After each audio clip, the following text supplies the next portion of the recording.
very limited people have to be there twice a day, morning and evening. And They even if you taking have a lot of people, Ralph, you still got to be there twice a day. no, I know, but we were obligated to go now. It's not funny. You keep them in your running. Yeah, it's interesting. That is beautiful of you, Ralph. Okay, we are on, as we said, 17b3, a new Mishnah. Now, the Mishnah is dealing with the allowances to begin on Friday before Shabbat within a malacha, a type of work that on its own will continue on its own. Whether I'm allowed to engage in such activity, the Mishnah will explain in a moment what are the cases. There's a major dispute between Beit Shammai and Beit Hillel. Beit Shammai Omrim, Beit Shammai says, Ein Shorin, you can't soak on Erev Shabbat. You want to take certain plants, certain things that you're going to last us. You want to make dio, you want to make ink for writing, or you want to make samonim, you want to make a dye. You want to create these. You want to create a dye. You want to create ink. And the way you do these things is when you soak certain items together. So you soak certain items in water, and it becomes a mass. And since they become one gush, one thickness, one mass, so that's part of the malacha. That's part of the miracle called lisha. Lisha is when you would knead, Knead, dough. Part of the process of making dough is the kneading process. There's the grinding of the flour. Morning, Joshua. That's part of the process. There's other processes. There's the sifting of the flour. And there's another part of the process is the kneading. So too, good morning, Ronnie. Good morning, Rabbi. I want to say too, so too, we're on 17b3. So too, we're saying here, the opinion of Beit Shammai is you can't, if you want to make dye or you want to make ink, you have to go ahead and do the total process has to be finished before Shabbat. It's not good enough that you start the process. So is that clear? Not good enough that you start the process. You have to finish the process. And they explain, the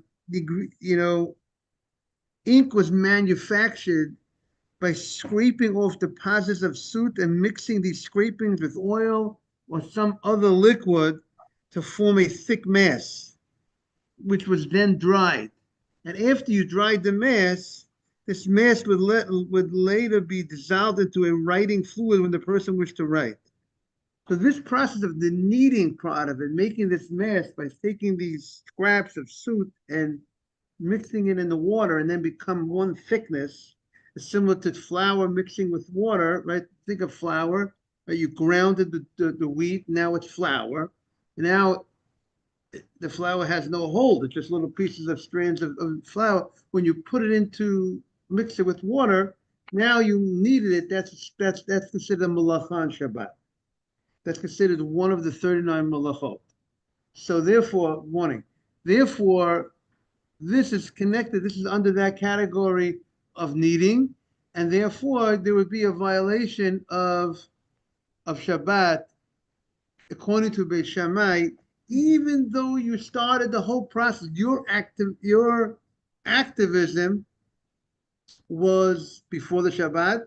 What Beit Shammai holds is a different thing. Rabbi Shammai holds here the issue is not that you did the malacha of kneading on Shabbat, because you did the act before Shabbat, right? You soaked it before Shabbat. You started the process, but it continued on Shabbat. Beit Shammai holds your kelim the same way your animal has to rest on Shabbat, right? Meaning, what does mean animal on Shabbat? You can't load up your animal to carry a load on Shabbat, right? You want to take the animal in the street with a load on Shabbat, and the animal is carrying the load. You can't do that, right? The animal is working on Shabbat. You can't have your animal working in the, threshing and plowing in your field on Shabbat.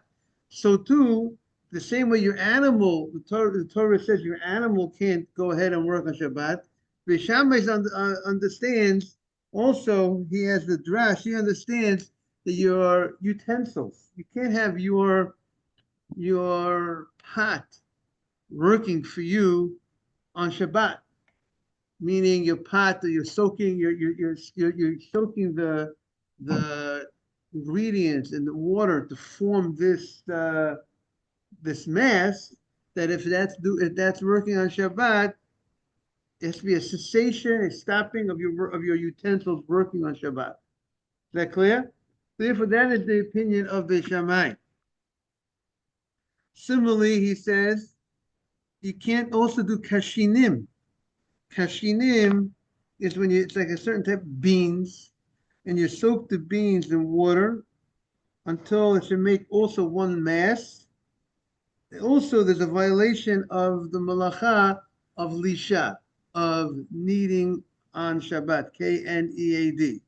So that's the opinion of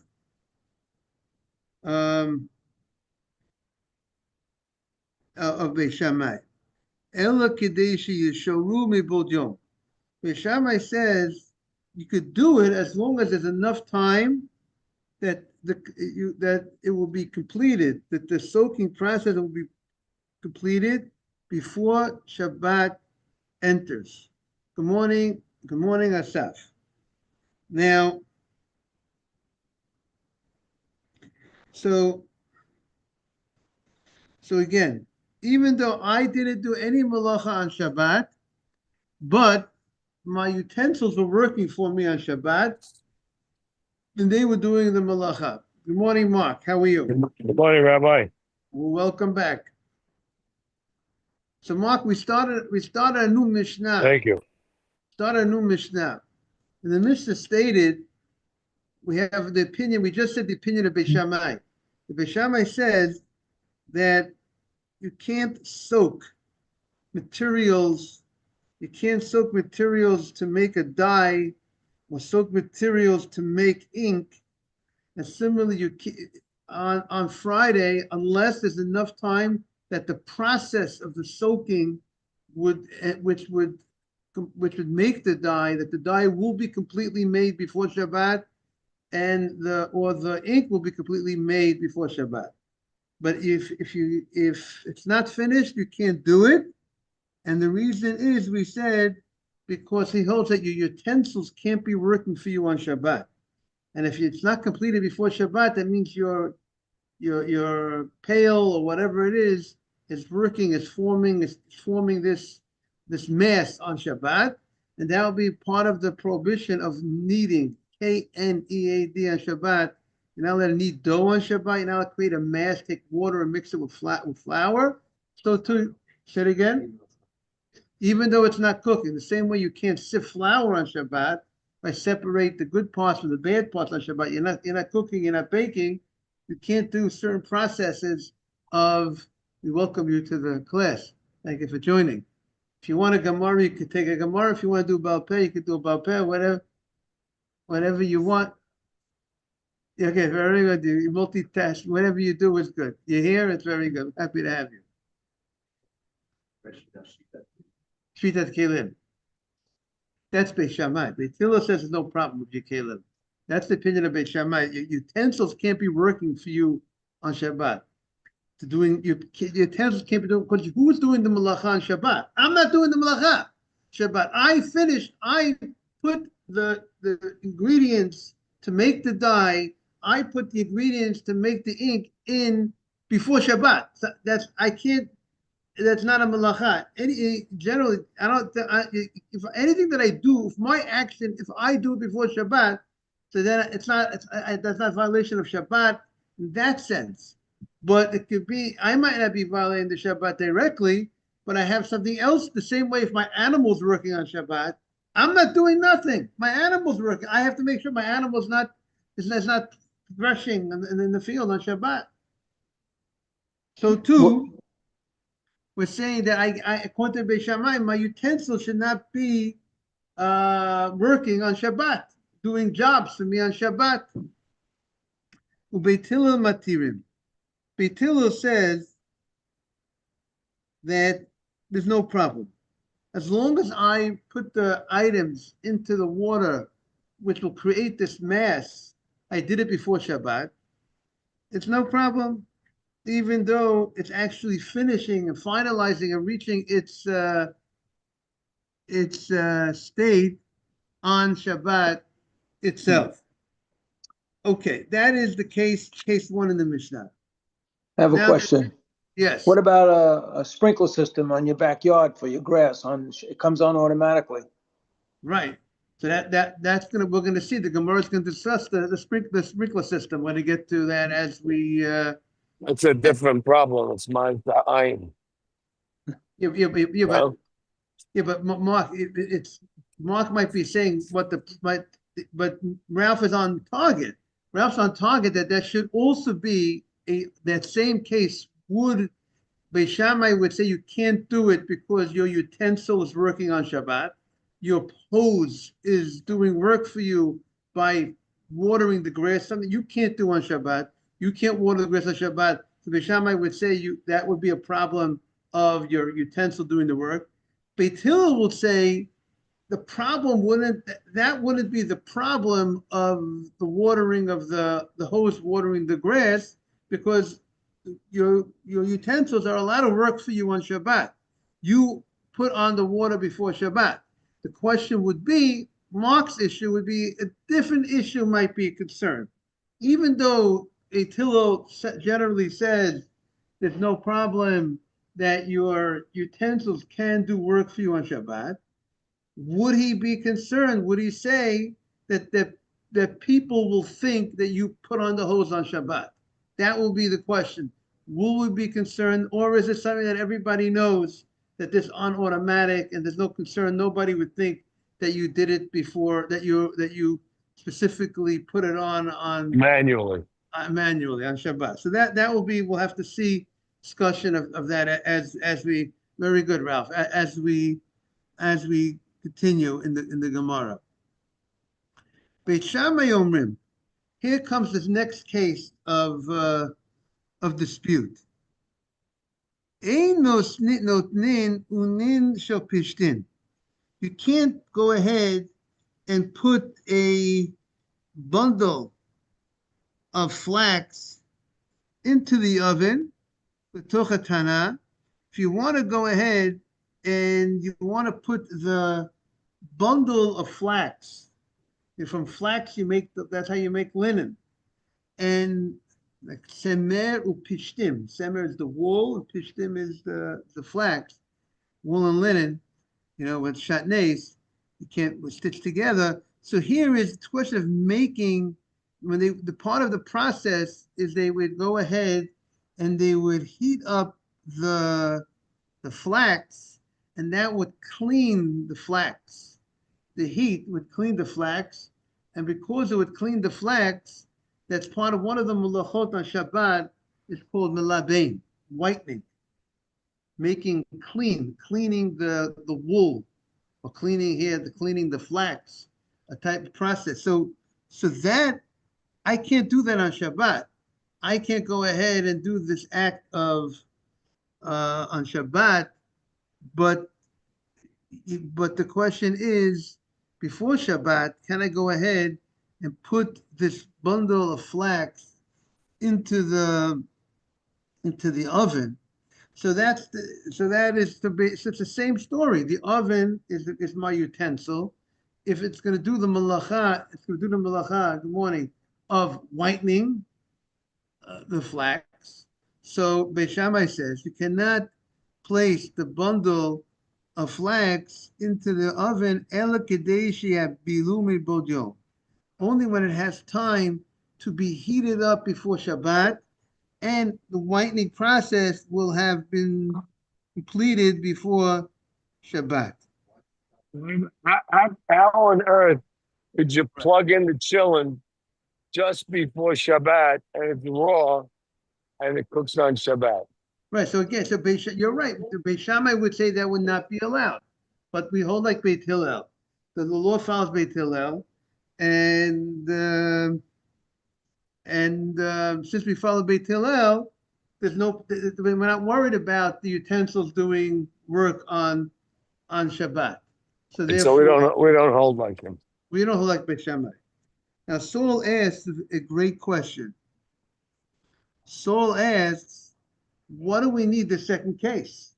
This seems every time the Mishnah gives case 1, case 2, case 3, it's because there's something. I don't know if I recognize Emmanuel joining. Thank you, Emmanuel. It's always there's something new that we're teaching us that we didn't know from before. So Saul wants to know what's the difference in the case of soaking the materials to make an ink, or to make a dye, or soaking the beans to make it edible for the animals to eat. Why is that different than why do we need the second case of the case of placing the flax in the oven? In the same way they argue by this case, they'll argue by that case. So I see in the commentary, he's going to say that the chidush here is going to be in Beit Hillel. You're correct, Saul. The opinion wants to say here that in Beit Shammai there is no chidush. The same way Beit Shammai says that you can't soak the materials to make the dye, to make the ink before Shabbat, unless it's going to be completed before Shabbat. He'll say the same thing. You can't go in and put the flax in the oven before Shabbat unless it gets heated and it gets whitened before Shabbat. The novelty is the Beit Hillel. What's the novelty? What does Beit Hillel say over here? And we'll see what the chiddush is. The Beit Hillel still holds his ground in this case, and we know by Shabbat, if you can't leave.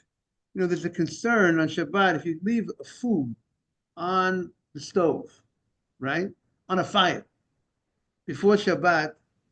There's a concern if you don't have it on top of a plot. What do you call a plot? And what do you call? We call it a blech. Pot. We put it on a sheet of metal, right? If you don't put it on top of something, if it's directly on a fire, we're concerned might go ahead. You want to make it get ready faster. So you might come to stoke the coals, right? You don't have. That's why Shabbat you don't see people having a pot, on a fire, without anything else in between the fire and the pot, right? So we have something between the fire and the pot. That one of the things is that it goes ahead that it reminds us, good morning, Nathan, that we can't go ahead and stoke the coals. But over here, Beit Hillel says we're not afraid that maybe you're going to come stoke the coals, because if you open the oven to stoke, let's say to stoke the coals the way that the ovens were made, because the wind that would come in would ruin the hot flax.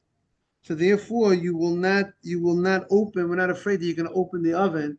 Therefore, we're not afraid of the stoking of the coals. Okay, so that's the chidush, the novelty in Beit Hillel. Just to bring Nathan up to date, we're talking about the law called Shvitat Kelim. Your utensils, the same way your animal can't be working for you, your animals can't be working for you, your slaves can't be working for you, you can't be working on Shabbat. What about if my utensils are working for me on Shabbat? Right? So that is the discussion here. In Beit Shammai says utensils also have to rest on Shabbat. Beit Hillel says utensils do not need to rest on Shabbat. Right. So according to Beit Shammai, you wouldn't be able to have your boiler, keep it boiling, do so many things you would not be able to be using on Shabbat. Exactly. And if we would have went with Beit Shammai, we would be able to figure it out also. It would be beautiful. Whatever would be the halacha, how do you like that, Mark? Whatever would have been would be beautiful. Would be whatever the halacha would be. Okay. We would work it out. It would be fine. So we no air conditioner, exactly. No air conditioner, no air conditioner. We'll be fine. We're gonna figure it out. We'll create some other way. We're on 17b3. Okay, we're in the middle of the Mishnah. We're about 17b3 in the middle of the page. Second paragraph by the Mishnah in the middle of that.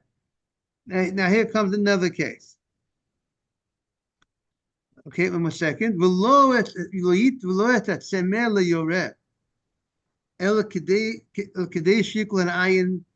If a person wants to go ahead and put wool into a pot that has a dye, and you want the wool to be dyed, you want to dye the wool, you want to get a nice color.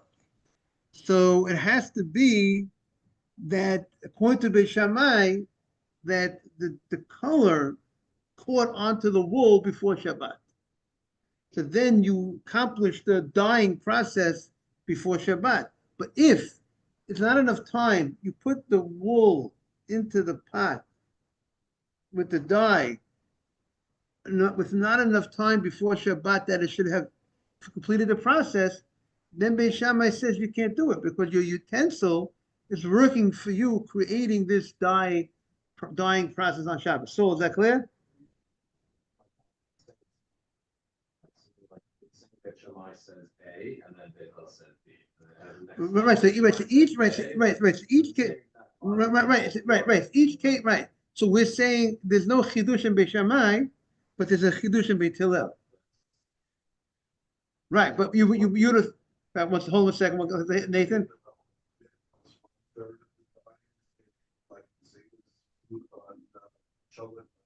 Would Beit Shammai? You see, Beit Shammai or Beit Hillel? So Beit Hillel does not make a difference. Doesn't make any.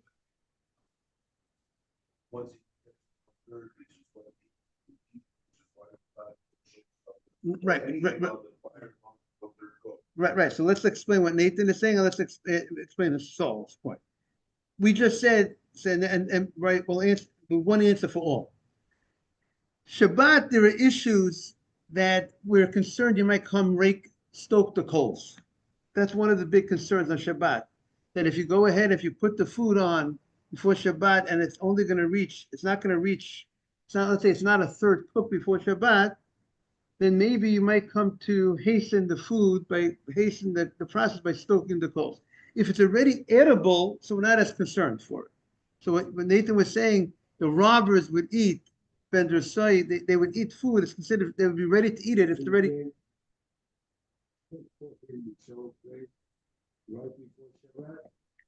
I mean, the way we do it today, where we had, if you would put it directly on the fire, that would be a problem.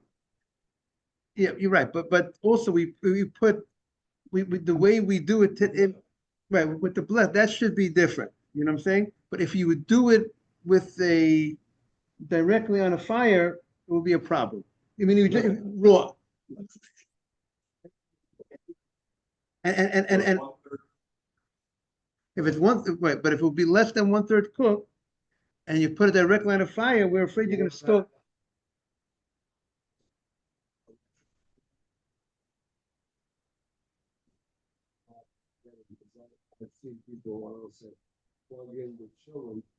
Right, because also there's certain things with certain foods that won't be ready till tomorrow.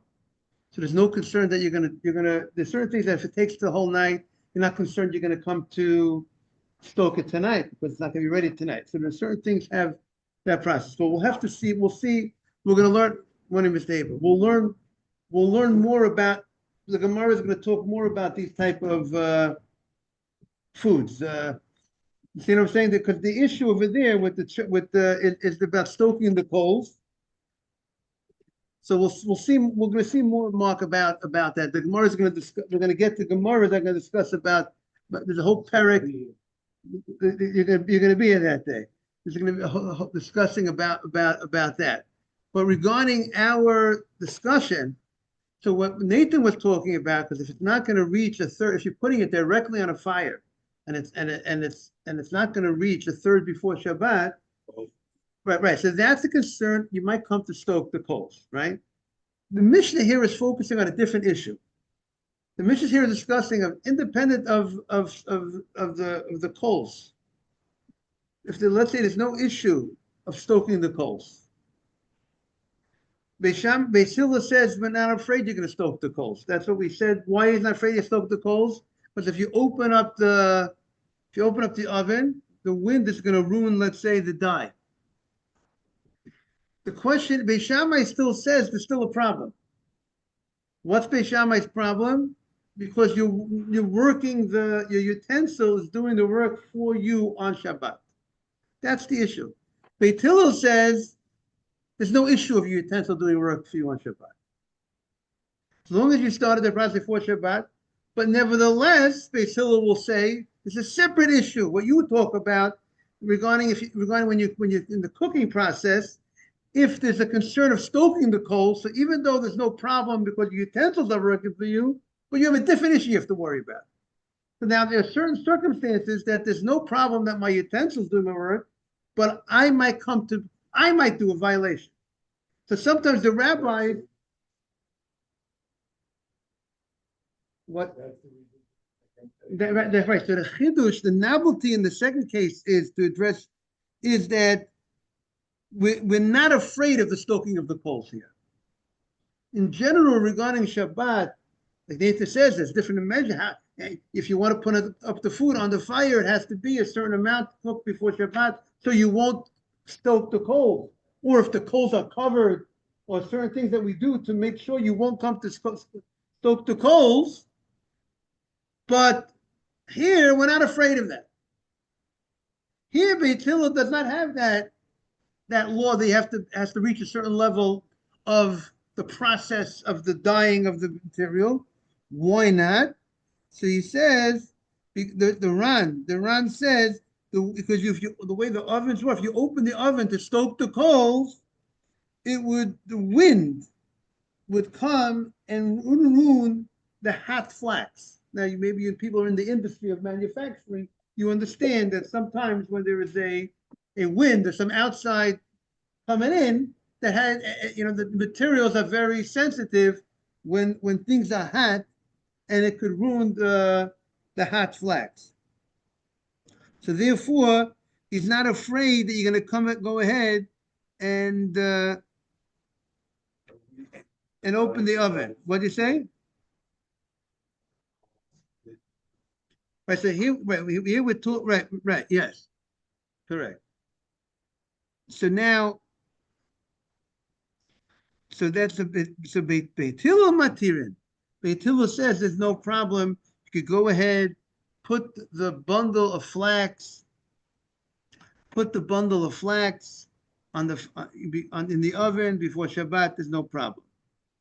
Beis Shammai says, "Ein parsin misudot chaya ve'ofot v'dagim." Now I want to spread out a net. I want to capture an animal, right? So good to see you, Mr. Haber. So I want to go ahead and capture the animal. So I have to spread out the net to capture a wild animal. Beis Shammai won't allow it unless the net is enough time to the net is not such. It's enough time to capture what I need to capture before Shabbat. And good morning, David. And obviously the net is not such a large size net, because if it's a large size net, if I catch 1, 2, it's going to catch more. It's a type of net that's limited in its space, how much it can hold, and it'll capture enough animals that will fill the net before Shabbat. So my net is not going to be capturing more items on Shabbat. One of the malachot on Shabbat is I can't go ahead and capture something on Shabbat, right? So if I'm going to go ahead, but if I do it before Shabbat, Beis Hillel says no problem. You want to put a mouse trap out before Shabbat, and the mouse trap, right? You put it right before Shabbat, and the mouse trap captures something on Shabbat. It's not a problem. Beis Shammai says there would be a problem if you put it out right before Shabbat, because your mouse trap is working for you on Shabbat. We don't hold that way, David. You could put out the mouse. You don't have any mice problem, thank God. But you could put out the mouse trap before Shabbat.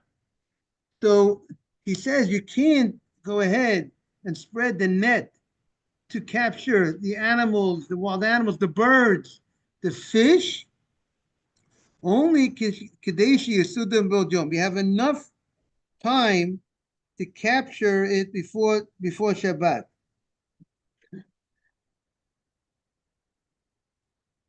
Isn't that up to the animal? What'd you say?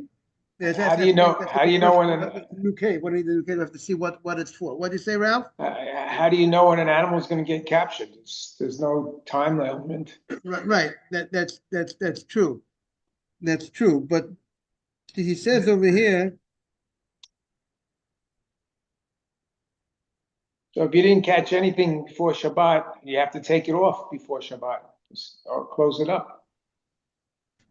See, yes. See, he says like this. Specifically in a place, great point, Ross. He said this will answer your question. If you have a place, Yerushalmi says that when you have a lot of animals, a lot of birds, talking about a place where it's very easy to capture these items. Case point one, the Yerushalmi says. Point two is you only could capture in the net the net has a size to capture 1 or 2 animals. So if that's the case, when it's abundance of items that you could capture, good morning, Gary, then you could put these things out before Shabbat, because you could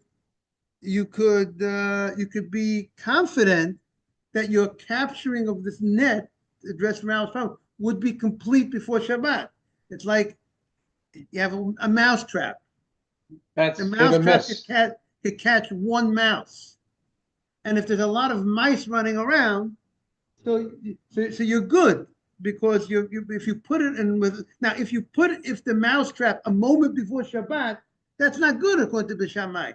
Because a moment before Shabbat, you didn't give it enough time to capture and then it's going to capture it on Shabbat. But if you put that mouse trap out a couple of hours before Shabbat, and there's mice running all around, so you're confident that that it's going to be finished, the job, the malacha of capturing before Shabbat because of that. So that's what the Yerushalmi says. Yes.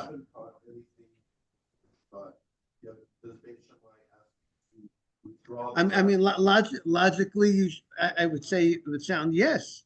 I would think yes. Ralph is saying that if you didn't go, good morning, Solomon, that if you didn't go ahead, if the trap is still out and it didn't capture anything before Shabbat, it's going to be working for you on Shabbat. You have to be concerned. There's a good concern that it'll be working for you on Shabbat. But don't worry about it, Gary. We don't hold like Beis Shammai. As long as you set it up before Shabbat, you're good. Your utensils could work for you on Shabbat as long as you set it up before Shabbat. You set up the net before Shabbat. Now, Beis Shammai omrim, ein mochrin l'nochri. You can't go ahead and sell Friday afternoon. You're going to go ahead, right? This is a big one, right? Friday afternoon, a guy comes to your house, right? We're gonna give the case for putting in some details. Let's say Mr. Haber says case, law, and reason. The details of the case, every case. So let's say we're gonna learn that you're selling him something before Shabbat. He's coming to your house before Shabbat, and he's picking up an air conditioner before Shabbat. And you can't sell, according to Beis Shammai, you can't sell him this item unless he's going to reach before Shabbat to a place that he's going to reach his destination before Shabbat where he's headed. But he says, the Jew must probably, you're not going to suspect that he's carrying it for you, doing it for you. Here, the issue here is, good morning, Mike, good to see you. The issue here is, are we afraid that people are going to think that the guy is carrying this for you, acting as your people, not knowing that you sold it to him? You sold it before Shabbat, you did the deal. So really, what's the issue? You're not violating anything. But there's a issue like Amaret Ayin that Mark was mentioning earlier. So here we have the Beis Shammai says you can't go ahead and sell something to the Gentile before Shabbat, leaving your house with the item. He's leaving your house with this item, this air conditioner. The ain't telling anymore. You want to go help him load his animal before Shabbat. He comes to your house or whatever it is, and you're loading up this animal with materials. Right. So people will think, what will people think? People thinking that he's working for you. You're loading up, you're putting up, he has an animal, right? He has his horse. You're loading up his donkey before Shabbat.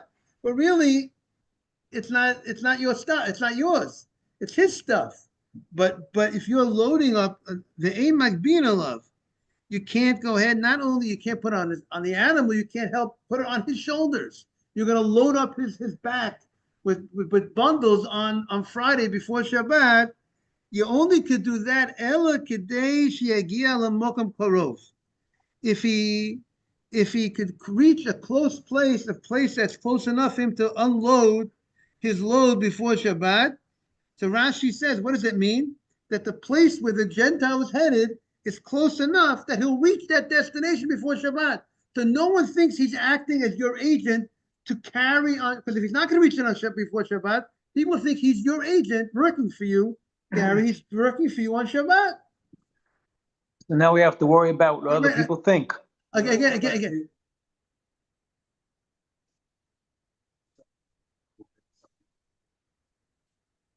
Right. First of all, Udira could be first of all. Again, this is Beit Shammai. The law follows Beit Hillel. But besides that, a store is different because a store is obvious to everybody you're selling items. When a guy comes to my house, so it's not obvious. Again, this is Beit Shammai's opinion. Morning, Emmanuel. Yes.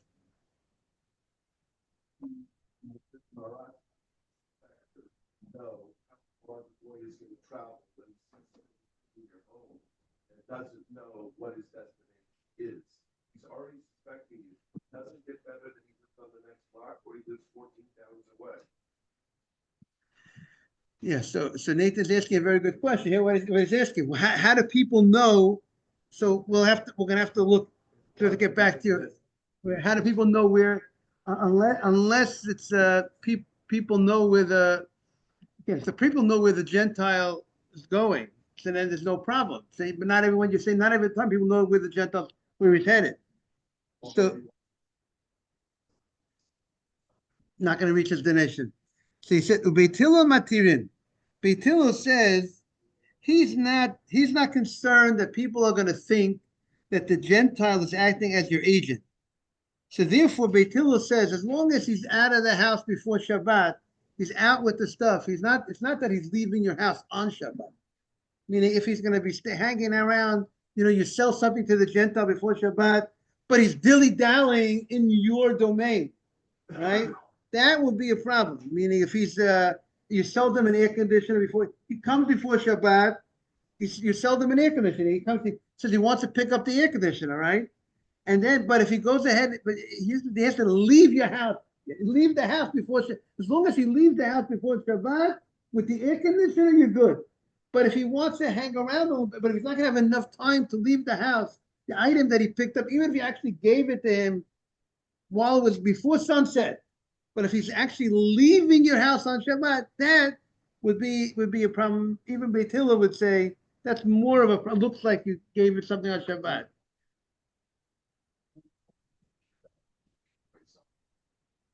The same idea should apply.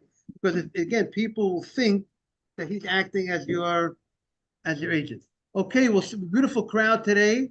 We were happy for the great attendance. Hopefully tomorrow will be even. Okay. You see, Hishem, every day you come to learn the Holy Torah. That's the Hishem Hashem Avarach. Gary, you know that. Okay. We don't want to take away from your time. Have a great day, everybody. Ralph, have a great day. Ronnie, Thank you. all the best. See you tomorrow. Yes.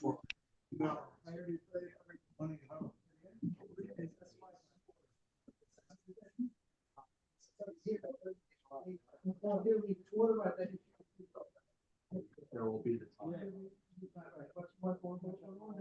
That it will be captured before Shabbat. What's the language?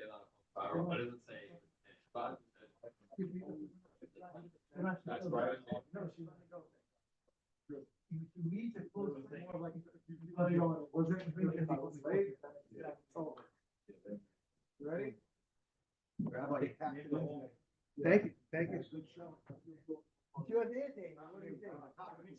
Thank